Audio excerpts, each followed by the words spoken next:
This is Fresh Air. I'm Terry Gross.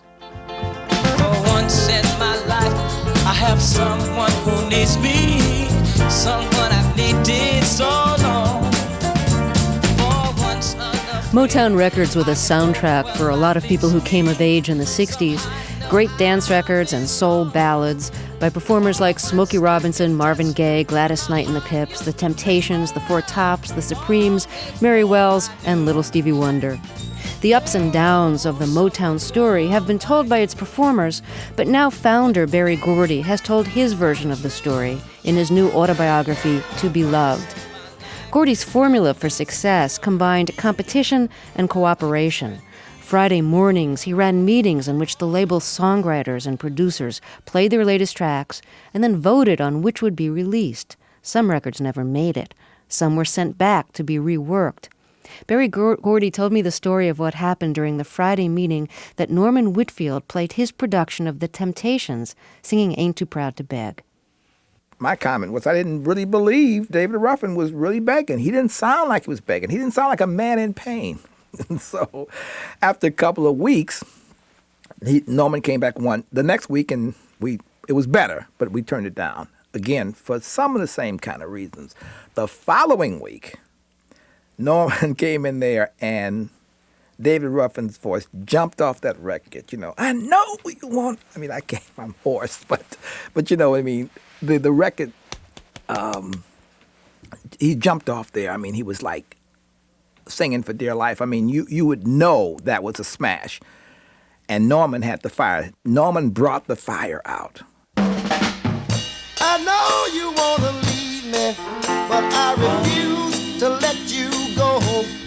If I have to beg, plead for your sympathy, I don't mind, 'cause you mean that much to me. Ain't too proud to beg, and you know it. Please don't leave me, girl. Ain't too proud to plead, baby. Please don't leave me, girl. Now I heard a crying man is half a man with no sense of pride. But if I have to cry to keep you, I don't mind weeping if it'll keep you by my side. Ain't too proud to beg. So what I'm hearing is a part of the system you created at Motown was if a record wasn't good, that kind of forced the person to either give up on the record or to do it better. So there was this always pressure to do it again, do it better. Well, here's another story with it. Tell the I heard it through the grapevine story, how that got changed at a Friday morning meeting. Well, it didn't get changed. It's just that we rejected the first one on Marvin Gaye, and that was also done by Norman Whitfield. Norman Whitfield had produced Marvin Gaye singing I Heard It Through the Grapevine. He had produced it on Marvin Gaye, and but at that time, Marvin Gaye was singing love-type songs. I had told the producers I thought that Marvin had this great sexual image, and he was so great and had this wonderful, smooth voice, and I wanted them to think about doing you-type songs, you singing directly to women, because I just felt that would be good. So they did that.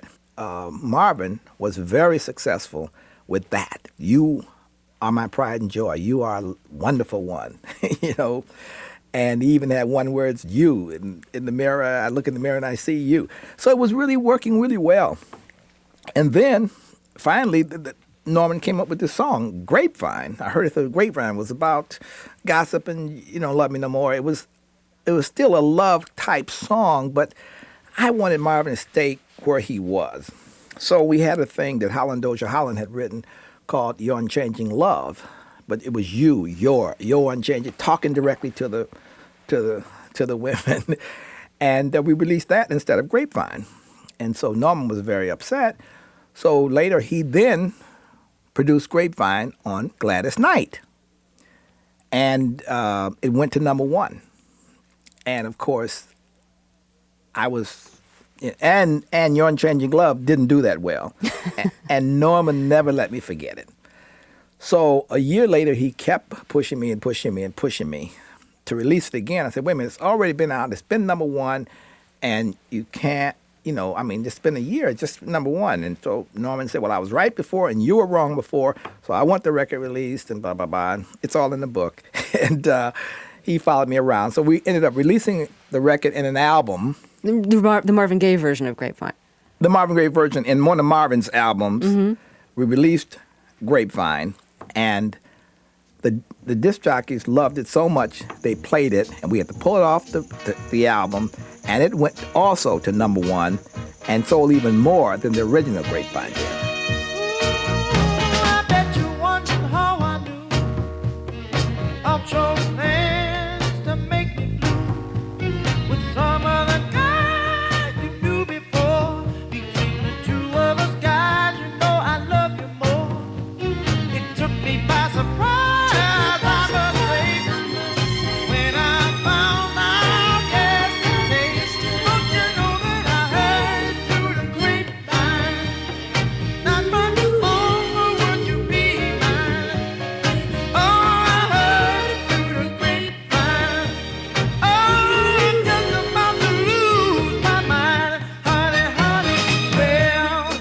I guess this taught you to not always trust your taste, but to trust the process that you had set in motion. That's right. The process was the thing. We're all humans, and we all have our thoughts and ideas. But as long as it was a free society, and people could win by logically winning. They had to have a point. They had to be right. 2 and 2 is 4, I'd always say, And as long as they knew they could do that, that's what made Motown so different. They weren't locked in. They didn't come to a place where they were like limited. They could dream anything, and it could be possible. My guess is Berry Gordy, if you're just joining us, the founder of Motown Records, has finally written his memoir. It's called To Be Loved. It's interesting to me that sometimes after a record came out, you decided, no, I don't like it, I'm going to do it again. So when Smokey Robinson's Shop Around came out, you described you were listening to it on the radio and you thought, the beat's too slow. We got to get back into the studio and redo it. Well, now how can you do that once the record's already been out? Disc jockeys have it. Disc jockeys are playing it on the air. Isn't it too late? They said it was in the company, but I said no. I was petrified at the fact that this record was too slow. It sounded too slow. It had sounded great before, but somehow when I'm listening to it, I'm saying I'm pulling the record. It's going and it's just chugging along, and I'm sad. And after 3 days, I couldn't sleep, and I just said, hey, I got to do it again. And I don't know what the problems are going to be. I don't know what it is. All I know is I got to get this record out and tell them to send back the other ones. And it was probably a crazy thought, but it wasn't crazy because no thoughts are crazy. So I called Smokey at 3 a.m. in the morning and woke him up. He got in the studio. We recorded the song. The piano player didn't show up, so I played. But I had the life. And Smokey felt it when it was picked up a little bit, and he even got a little more life. And then, of course, when the record went to number 1 or number 2 or whatever, big hit, it was great. But it was trouble changing it, but it hadn't been out long enough to really take hold. And a lot of people didn't know it was a different record. We just sent it out again. And so somehow the very first one had not really picked up that many stations, and it wasn't ingrained in, I know when my publisher read that, she read that story, and she said, I hope you don't have any ideas like that about the book. Right. I figured she'd be thinking that. Well, why don't we hear Shop Around, the faster version, I suppose.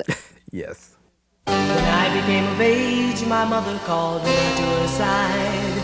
She said, son, you're growing up now. Pretty soon you'll take a bride. And then she said, just because you become a young man now, there's still some things that you don't understand now. Before you ask some girl for a hand now, keep your freedom for as long as you can now. My mama told me, you better shop around. Oh yeah, you better shop around. Shop around.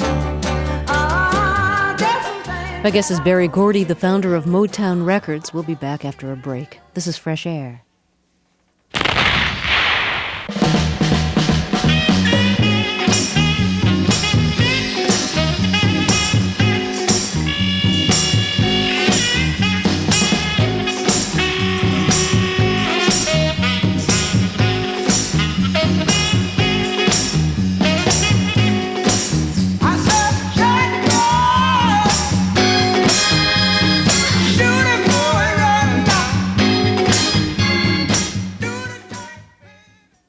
Back with Berry Gordy. He's written his autobiography called To Be Loved.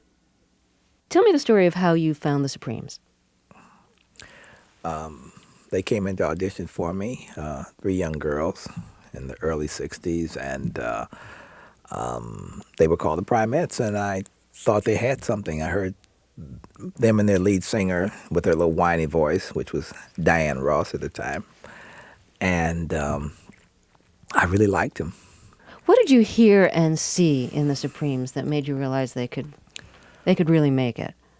Well, I saw just an electrifying personality in the lead singer and a very enthusiastic feelings from the other 2 girls, and each one seemed to have had a different personality, but all of it was they were young and they were eager and they were cute. You and Diana Ross became lovers. You write in your book that you were both very discreet, although you figured everybody at Motown probably knew.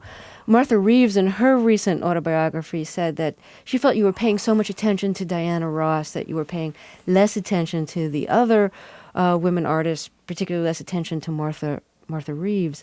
Did you ever worry about that yourself, that your attention to Diana Ross might happen at the expense of time you could be spending with others, or at least that they would perceive it that way? Well, no, I never thought about it because at the time that I took interest in the Supremes, it was long before I had interest in Diana Ross on a personal level. And it was because the Supremes were able to do Broadway-type songs, and they had put on a happy face, you know, by Somebody Loves You, and Rockabye Your Baby and a Dixie Melody, and things like that impressed me so much. Without a piano, they were so great. That gave me the idea to expand our base. So I was fighting hard to get them to do that on TV because no one would let them do it on national TV, only their hits. I knew that if I could get the Supremes to break through in this area and get into the Copacabana, for instance, it would be at the benefit of the other artists. And it was, because Martha and the Vandellas never would have gotten into the Copa had the Supremes not gone there first and opened the doors, not only for other Motown acts, but for acts around the world. I mean, of our same kind of acts, you know. And so that was the thing. So it is, I think that when Martha and the other artists read my book, they will get the same kind of reaction that Diana got and Smokey got, and all the rest of them that read it and really understood. Smokey already knew what I was going through because he was with me before the company, and he saw me get that check for $3.19 or whatever, and he knew what I was going through, so he always had a lot of sympathy for me. But the other artists that just came along and went into that front door and came out another door a star, and they had to go through this whole cycle of success of being famous and all this stuff. And so naturally, if I'm not there and I'm with another group that I really thought had great possibilities to take us to new horizons, and that's what I did with them. It is true that I spent a tremendous time with Diana, and it did take me away from a lot of things, you know, a lot of things. But I'm certainly very happy I did, because everybody benefited by the Supremes' success. They were the first to get a #1 record in Great Britain, and then everybody went over there. I mean, so they're international stars today, in part because of the way the Supremes opened doors. Now, in the book, you write about the child you had with Diana Ross. After you had separated, she got married, had a child, and you say as you watched the child grow, you realized this child was yours. So when she was pregnant, you didn't know. That's right. That's right. What was it like to find out afterwards?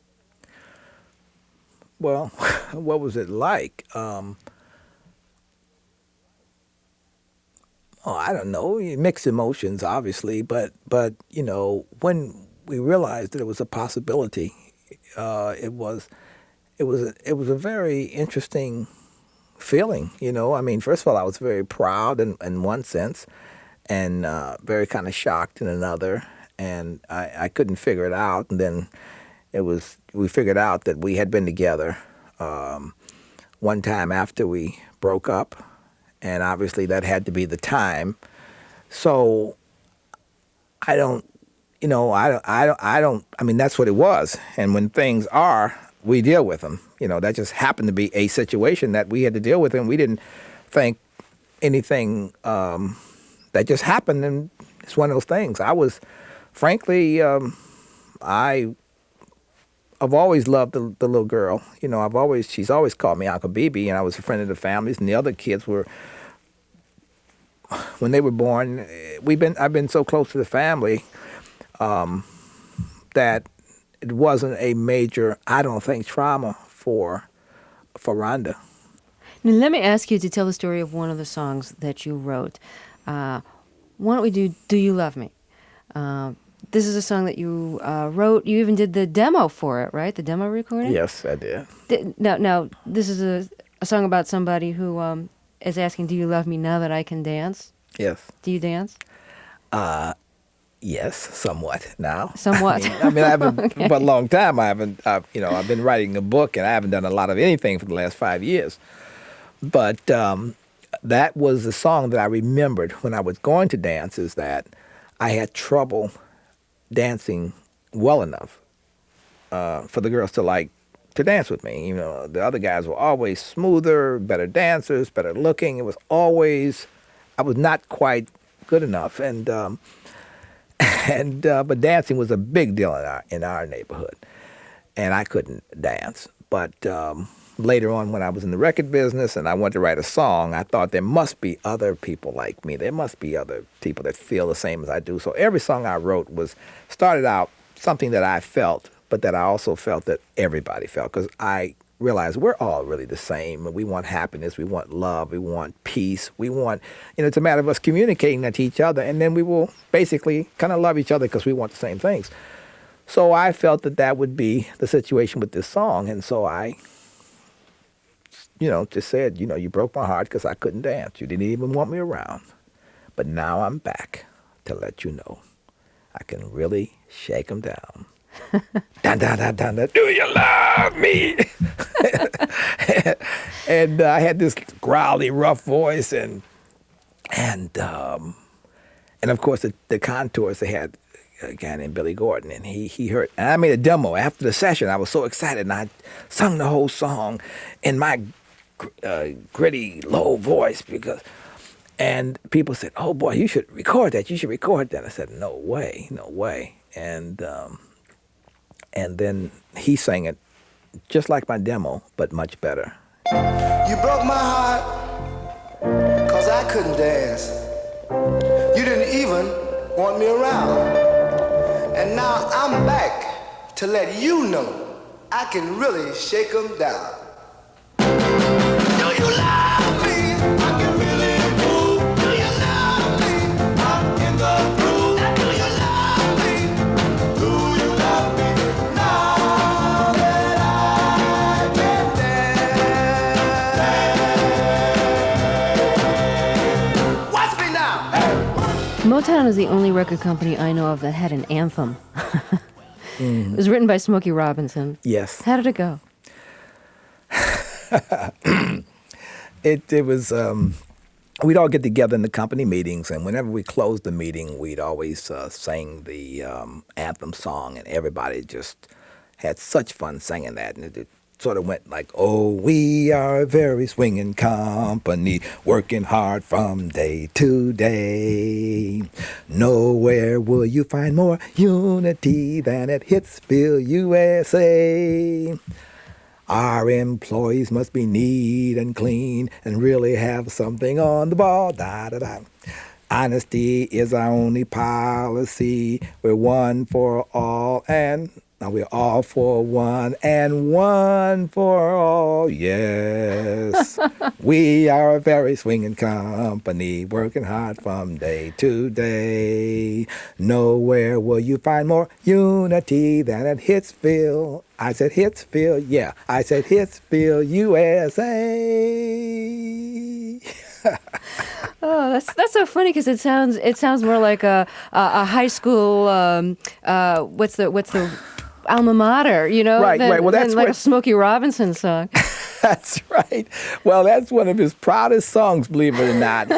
Because he was in a contest, and we had contests for everything. I said, okay, we need a company song, and I wanted to sound like those rah-rah songs. I wanted to sound like a college anthem or whatever would inspire, esprit de corps is what I'm looking for here. And they all had a contest, and Smokey came up with it. Berry Gordy, it was a real pleasure to have you on the show. Thank you so much for being here. Thank you for having me. Berry Gordy is the founder of Motown Records. His new autobiography is called To Be Loved. Gordy sold Motown in 1988 for $61 million. I'm Terry Grossen. This is Fresh Air. Fresh Air's interviews and reviews are produced by Amy Salet, Phyllis Myers, and Naomi Person, with Kathy Wolf and Nancy Updike. Research assistance from Becky Cohn. Sienna Chrisman is our intern. I'm Terry Gross.